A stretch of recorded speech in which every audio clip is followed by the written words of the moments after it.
Hello, what's going on, everyone? Thank you so much for joining me here this morning on Narcissism 101 Cracking the Code with me, Paul Wisdom. Guys, good morning. Happy Friday. Hope everybody is having a great Friday so far. And we're going to get into what we're going to talk about today. But before we do, as usual, if you want a one-on-one session, please don't forget to email me at paul.wisdom_03@hotmail.com, or you can send a text message to 647-406-3057 if you want to talk, if you want to vent, if you need some advice for your situation, if you have some questions about the videos I posted, you can feel free to reach out to me. If you want to call, just send a text to that number. Just let me know that's you, just so that I can know it's you and that we can get you the help that you the help that you need. If you just call me, unfortunately, I may just block and just not answer, just because I just want to know who it is before I give the help. So yeah, thank you so much for being here, guys. And now we're gonna get into what we're gonna talk about today. So what we're gonna talk about today is this: not every supply is as forgiving to the narcissist. And this is very true, guys. Not every single supply is going to have a heart like you, an empathetic heart like you. See, narcissists, you have to understand, they thrive off of chaos, confusion, and control. If you're new to my channel, thank you so much for being here, first of all. But that's one thing I say in almost every one of my videos, that they thrive off of chaos, confusion, and control. And they need chaos because narcissists, you have to understand that narcissists are very jealous people.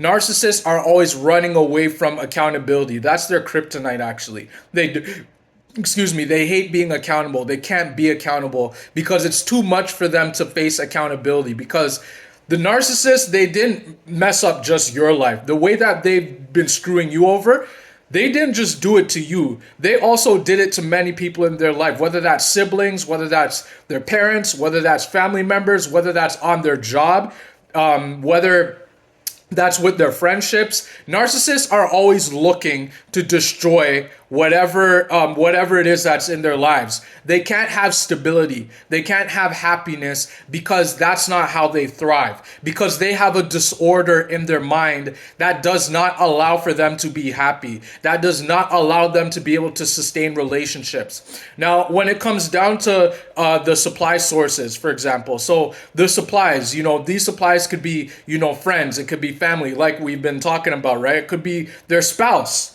right? It could be a husband or a wife, and what you have to understand is that these people that the narcissist dealt with, some of them, not all of them, but some of them aren't going to be as forgiving when they find out that the narcissist is actually a narcissist, right? Some of them are going to seek revenge against the narcissist. Some of them are going to get the law involved. Some of them might call the cops and get the narcissist to be accountable, and then the narcissist will have nowhere to hide. They may even encounter another narcissist, right? That's way more underhand and dangerous than they are. So what I'm saying here, guys, is I made this video to let you guys know that not everybody is who they appear to be. Not everybody is as forgiving as you are, because you, the empath, you don't seek revenge against other people. You don't look to get even with other people. At least that's my hope. I don't look to seek revenge. I don't wish ill will against anybody. Even my ex-wife, who left me for dead, who pretty much just abandoned the marriage after all I did for her, after all that, I still don't wish ill will against her, believe it or not. I don't look to seek revenge. I don't fight back. I don't seek to, destroy her life. I don't wish ill will against her. In fact, every single day of my life, I still pray for her. I still pray, because at the end of the day, I didn't create her. It was God who created her, right? I didn't create her, right? And so I can't wish ill will against something that I didn't create, right? Because the thing is that she's also a human being just like I am. Unfortunately, narcissists are human beings, right? And so that's why I don't wish ill will. And you do the same too, right? You don't wish ill will.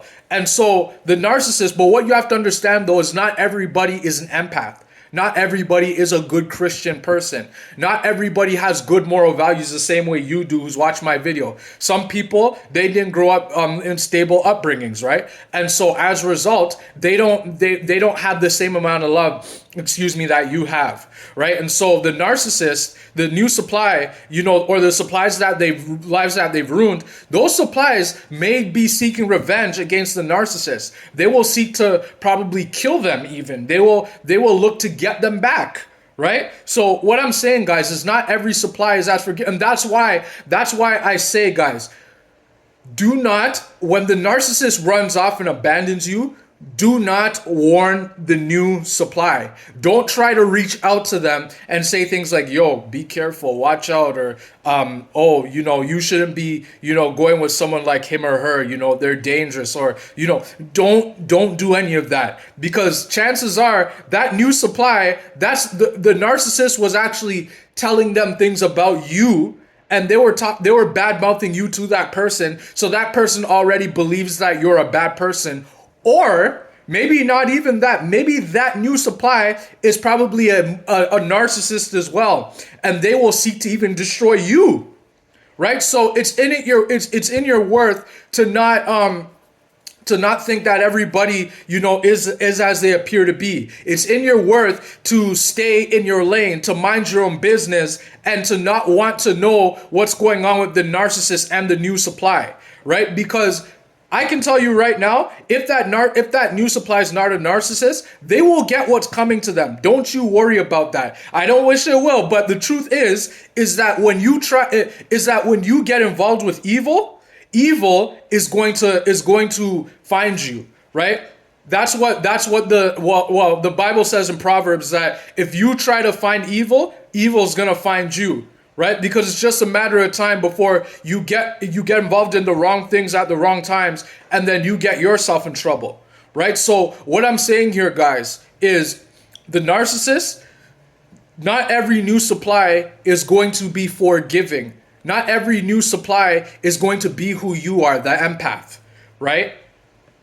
So you have to understand, guys, that not everything on this earth is as it appears to be. The narcissist may be lathering up the new supply, but you have to keep in mind too, right? The narcissists, they do the same cycle with every single person that they meet. And that cycle goes like this. If you're new to my channel, the cycle goes love bomb stage, where everything seems too good to be true, when everything seems like, you've met the best person in the world, and you're asking yourself, where has this person been all my life? And, why didn't I meet this person sooner in my life? You're asking yourself questions like those, and you're going to find out later that that's all a lie. The narcissist was just showing you what you wanted to see, which is also known as mirroring, when the narcissist just mirrors back to you exactly what you want to see, right? And I experienced this with the ex-wife who turned out to be a covert narcissist. Then comes the devaluation stage, which is where everything that was happening in the love bomb stage, where you could cook good, you guys went on dates, the narcissist spent a lot of time with you, they showed you, they said how much they loved you, maybe they bought you gifts, right? They paid your way through life, something like that. It doesn't matter what it is, you can put anything in the blank. But then in the devaluation stage, all that good cooking that you used to do is not good enough anymore.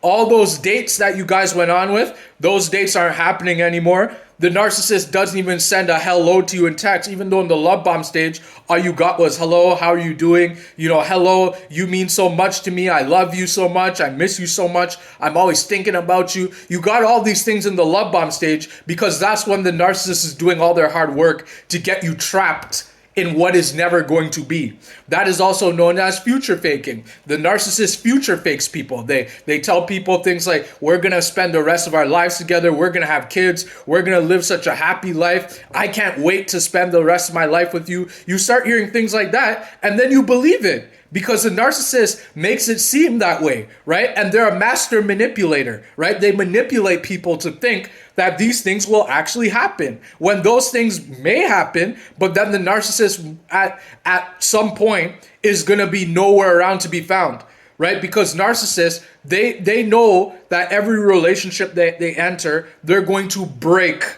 that relationship, right? Narcissists know this. They know this from the get-go, that your relationship is going to break. It's going to end in heartbreak, right? Because narcissists, they don't love. And I made a video on that. And if you're new to my channel, go watch that video. Narcissists don't have the ability to love at all because they can't. They don't have love. The disorder in their brain that narcissistic personality disorder in their brain, where they're missing the empathy part of their brain, they know that they don't have the ability to love anybody. They know that every relationship is going to end one way or the other. It doesn't matter if that relationship was for 10 years, for 30 years, for 40 years, for 50 years. It's just a matter of time before that person succumbs to the narcissist and they end up dying and passing away, because all that abuse that they took over their years, all the emotional abuse, all the spiritual abuse, all the physical abuse, even if they're dealing with a malignant narcissist, all that abuse eventually catches up to them. And then they pass away, or they get a serious health concern that puts them in the hospital or puts them at risk of living. And then they have to make a decision either to leave the relationship or marriage, or they end up in a hospital and the narcissist just disappears and is nowhere to be found, right? These are all things that the narcissist does. You may not see it, you may not know it, but just because you don't see something, don't mean it's not happening, right? And so narcissists, you have to understand that even though the narcissist does this stuff, not every supply is going to forgive the narcissist. Many supplies will say they won't get away with this and they will seek revenge, right? So don't think that everything is as it appears to be. Don't think that just because the narcissist discarded you, but then they went on to another person and then they discard that person, doesn't mean that that person isn't also a narcissist as well. Because the narcissist, most times, after they discard you, they end up with another narcissist, because misery loves company, and narcissists are miserable people. They can't be satisfied with anybody. They can't be happy with anything, right? Because they know that every relationship is going to be destroyed, because narcissists don't like to build. All they can do is just destroy, right? That's why when it comes down to, let's say, your birthday, for example, that's why they were nowhere around. They were nowhere around to be found on your birthday. They, in fact, maybe on their birthday they gave you some love. Maybe you guys had sex or something. Maybe you guys spent a little time together. But then they said, "Oh, I have to go to work," or "Oh, I just have to go spend time with my mother," or "I have to go see so and so," or "I have to do this," or "I have to do that," or this or that. And they're always making up some excuse, right? Some nonsense excuse why they can't spend time with you. Or let's say that you guys, maybe it's your anniversary. Maybe it's your anniversary and the narcissist, they spend a little bit of time with you, or maybe they don't want to spend time with you at all. Maybe they disappear. Maybe in the morning you turn over in your bed and then they're not there. And then you're asking yourself, where the heck is my husband? Where's my wife? And you're asking yourself these questions and you're trying to figure out what's going on here. Well, what's going on there is that your wife or your husband, they're going and spending time with your replacement. They're going off into work because they know that your replacement is there, and they know that that's the only time that they can get with them. And chances are, when you're there messaging them saying, "Where are you?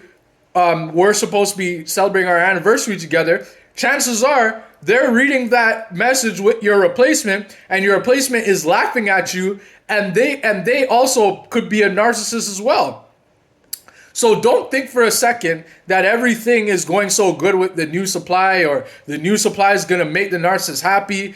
Don't think that new supply is also going to let narcissists get away with it, because sometimes, and not very often, but sometimes that new supply knows exactly what you're going through. And that new supply may even say to themselves, if the narcissist is messing around with me, but they're still married, maybe what I'll do is I'll make it so that to set up the narcissist for failure. Maybe I'll also screw over the narcissist, even though the narcissist is screwing over their, significant other or something like that, right?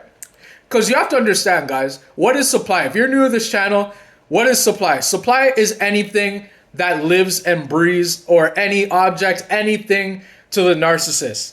Everything, because the thing you have to understand, guys, is you don't see things as supply. You see things the way that they are. So relationships, for example, your relationships are relationships, and you cherish those relationships. You love the people in your life. You love your friends. You love your family. You love the people in your life.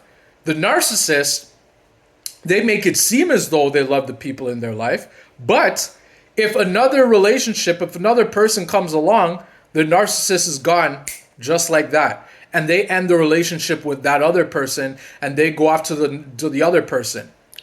Think about, for example, the things in your life that you love. You love to bike ride. You love to, go to the gym. You love to watch movies. You love to do some sort of activity or something like that.